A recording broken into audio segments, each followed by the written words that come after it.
12th, Unit number 2, Unforgettable Walt Disney, Part 2.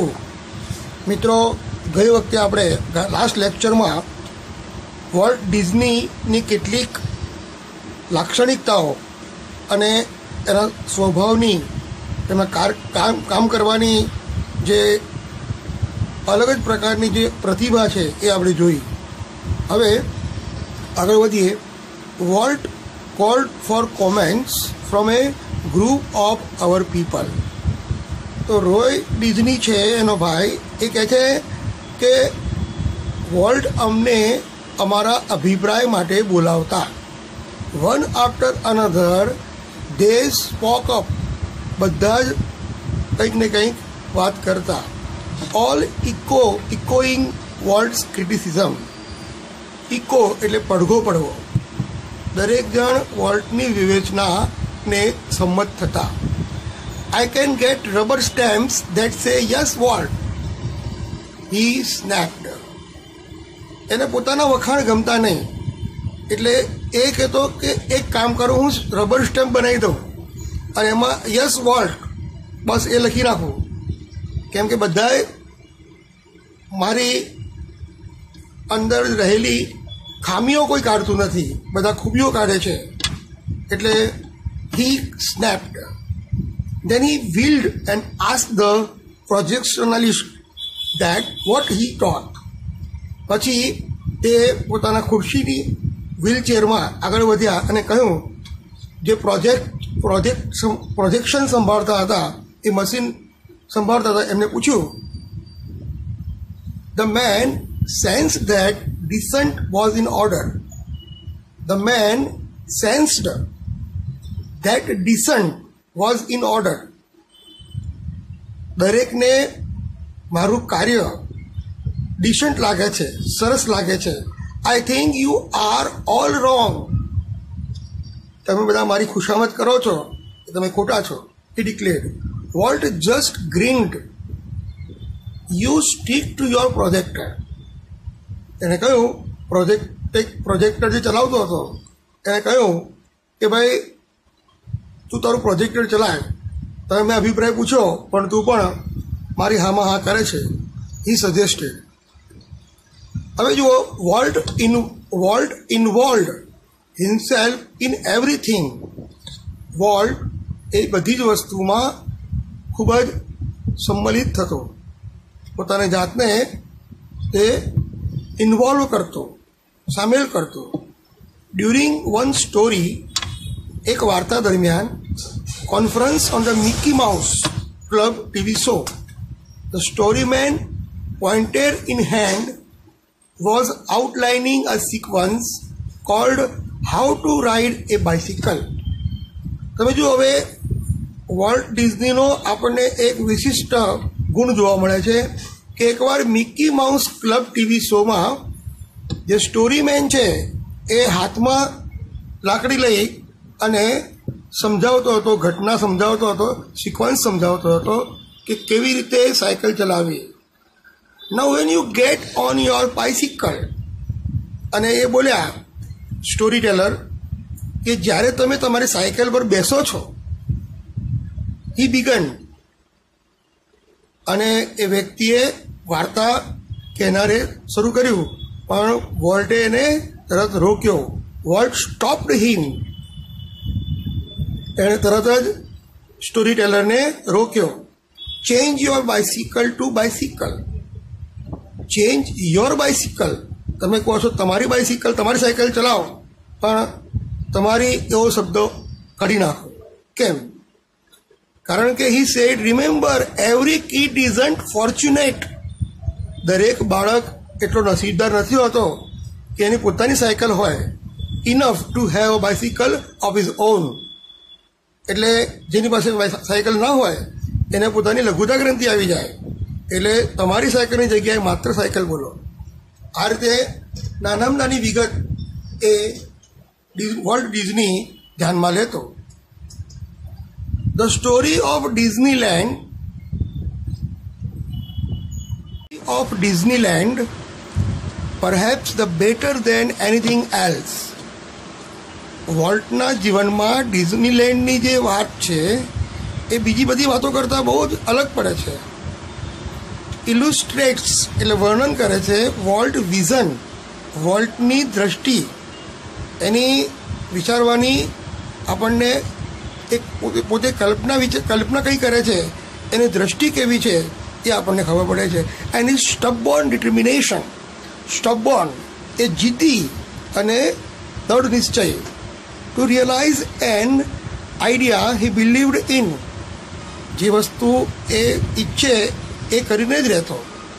Four years, ઘણા વર્ષો, Walt had quietly nursed the dream of a new kind of amusement park. વોલ્ટના મનમાં ઘણા વર્ષોથી એક સ્વપ્ન હતું કે એમ્યુઝમેન્ટ પાર્ક બનાવવું, જ્યાં બાળકો, સ્ત્રીઓ, પુરુષો, વૃદ્ધો દરેક જણ પોતાના દુઃખ ભૂલી અને આનંદ પ્રમોદ કરે. It would be a potpourri of all the ideas કન્જર્ડ.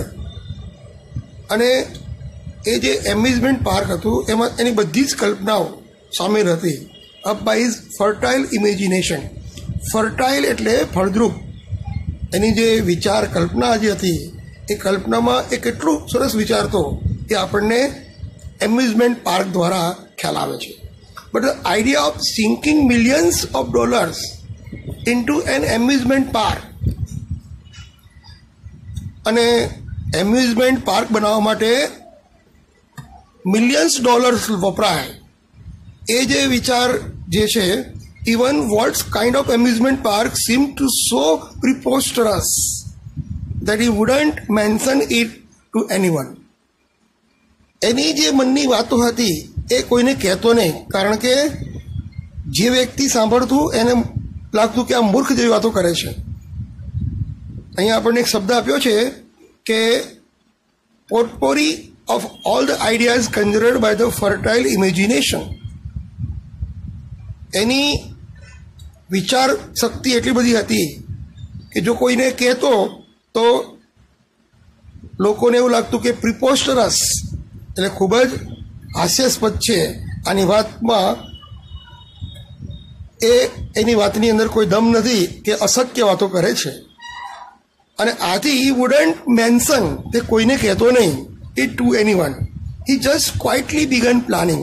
એ માત્ર મનમાં ને મનમાં પ્લાનિંગ કરતો. વોલ્ટ ડિઝનીના મનમાં જે વિચારના, જે કલ્પના હતી ડિઝનીલેન્ડની, એ ખૂબ જ ઘણા વર્ષોથી એના મનમાં સ્વપ્ન તરીકે એ પોતે એનું પ્લાનિંગ કરતો હતો.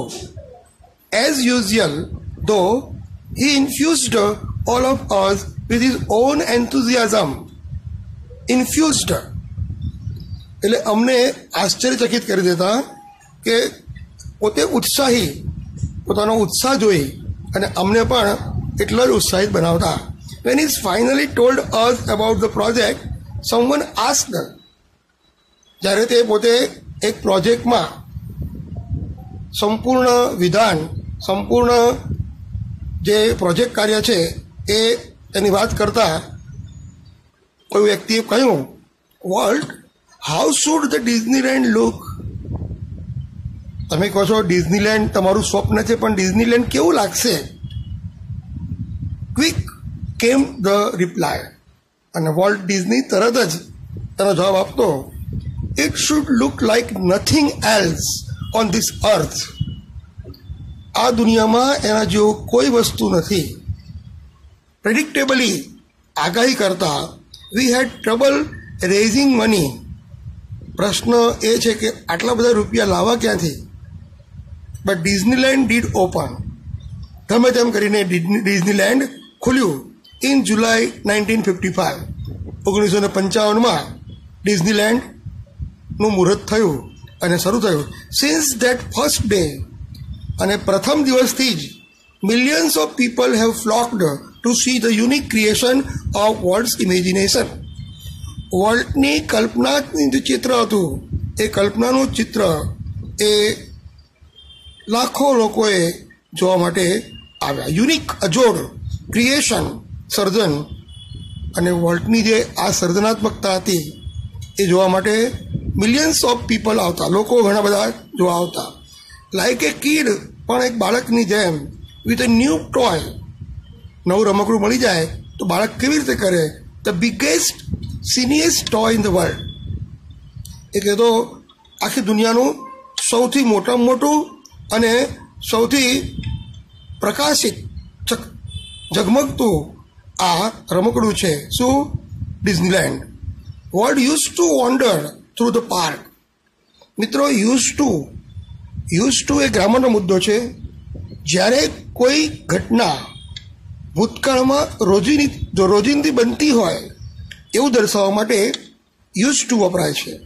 તો યુઝ ટુ વોન્ડર એટલે ભટકવું, through the park, staring us happily as any tourist. એ બગીચામાં બેસી આટા માર્યા કરતો અને તે લોકોને, પ્રવાસીઓને ખુશ થતા જોતો. The overwhelming success. ઓવરવેલ્મિંગ એટલે અભૂતપૂર્વ. ઓવરવેલ્મિંગ સક્સેસ એટલે અભૂતપૂર્વ સફળતા. The overwhelming success of Walt's crazy idea. વોલ્ટનો જે વિચિત્ર વિચાર હતો એની જે સફળતા triggered a dramatic about face in the Disneys' fortunes. Disney જે કુટુંબ હતું એનું નસીબ એ નાટ્યાત્મક સુધારો થયો. ખૂબ જ પૈસા કમાયો. યેટ, છતાં પણ સક્સેસ નેવર ચેન્જડ વોલ્ટ. સફળતાને કારણે ક્યારે પણ વોલ્ટ બદલાયો નહીં. He remained the simplest of the men. એ સાદગી એનામાં ભરી હતી. સૌથી સાદામાં સાદો વ્યક્તિ તરીકે એ રહ્યો. He hated parties. તે પાર્ટીમાં જવાનો ધિક્કારતો.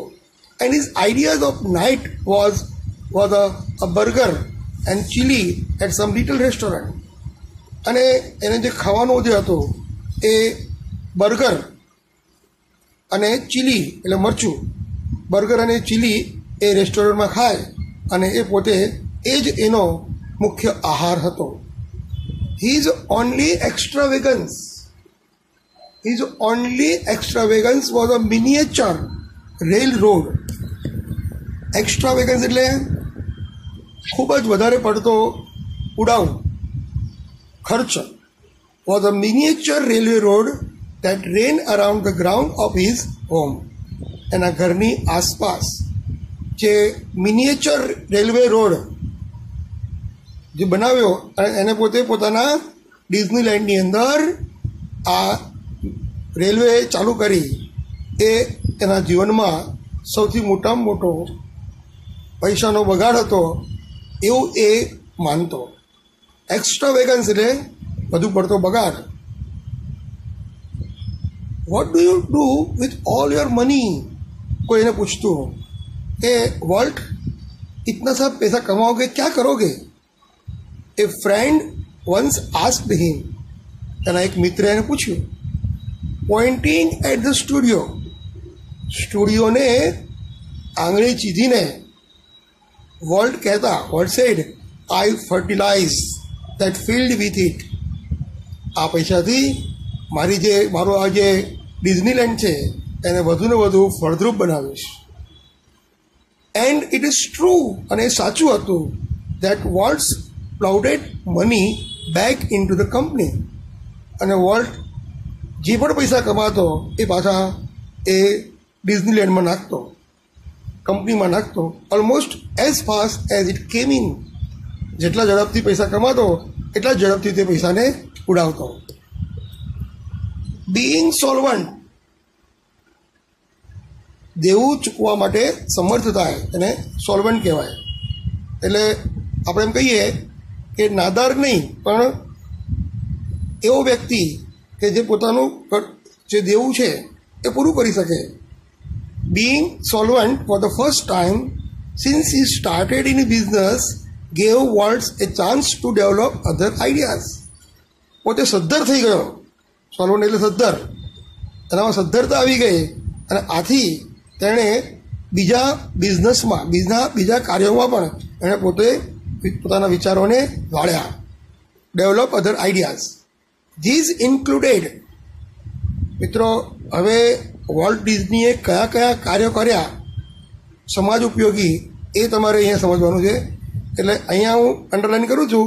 This included the development of mineral kind and alpine like valley high in the Sierra mountain.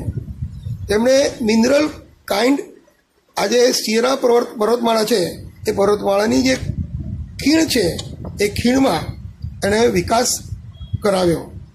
બીજું, એ કેલિફોર્નિયા ઇન્સ્ટિટ્યૂટ ઓફ આર્ટ, આ સંસ્થા એણે સ્થાપી. કઈ? California institute of art, for which he donated the land, એના માટે જમીન દાન આપી. એન્ડ સેવરલ મિલિયન્સ ડોલર્સ, અને ઘણા બધા ડોલર્સ પૈસા દાન આપ્યા. એન્ડ મોસ્ટ એમ્બિશિયસ, સૌથી મહત્વલક્ષી હતું of all, a $100 million Disney World, $1000 million જે ડિઝની વર્લ્ડ છે, and city of tomorrow in ફ્લોરિડામાં એણે જે એમ્યુઝમેન્ટ પાર્ક બનાવ્યું, શું નામ હતું એનું? સિટી ઓફ ટુમોરો, એટલે કે આવતીકાલનું વિશ્વ, આવતીકાલનું શહેર. તો આ રીતે વોલ્ટ ડિઝનીએ પોતાના પૈસા આ બાબતોમાં ખર્ચ્યા. Tragically, in the midst of all this activities, મિત્રો, આપણને કહેતા દુઃખ થાય છે કે વોલ્ટ ડિઝનીને એક ખરાબ ટેવ હતી. તમારા ચોપડીમાં એનો ઉલ્લેખ નથી, પણ વોલ્ટ ડિઝનીને સિગરેટ સ્મોકિંગ કરવાની બહુ જ ટેવ હતી. એ ચેઇન સ્મોકર હતો એમ કહીએ તો ચાલે. અને આથી એને એક જબરદસ્ત બીમારી લાગી ગઈ. તો tragically in the midst of all this activities, આ બધી પ્રવૃત્તિઓની વચ્ચે Walt was stricken with a fatal illness. મેં તમને કીધું હમણાં જ કે એને કેન્સરનો રોગ થયો. ફેટલ ઇલનેસ એટલે પ્રાણઘાતક માંદગી આવી ગઈ. I heard him refer to the cruel blow only once. અને આઈ હર્ડ, મેં એને સાંભળ્યો બોલવા માટે the cruel blow only once. કુદરતનો જે ફટકો છે એના માટે એ કહેતો, whatever it is I have got, जो बीमारी मुझे लगी है, डोंट गेट इट, वो किसी को भी न लगे. ही टोल्ड मी, એ મને કહેતો કે મને જે બીમારી લાગી છે એ બીમારી કોઈને પણ લાગે નહીં.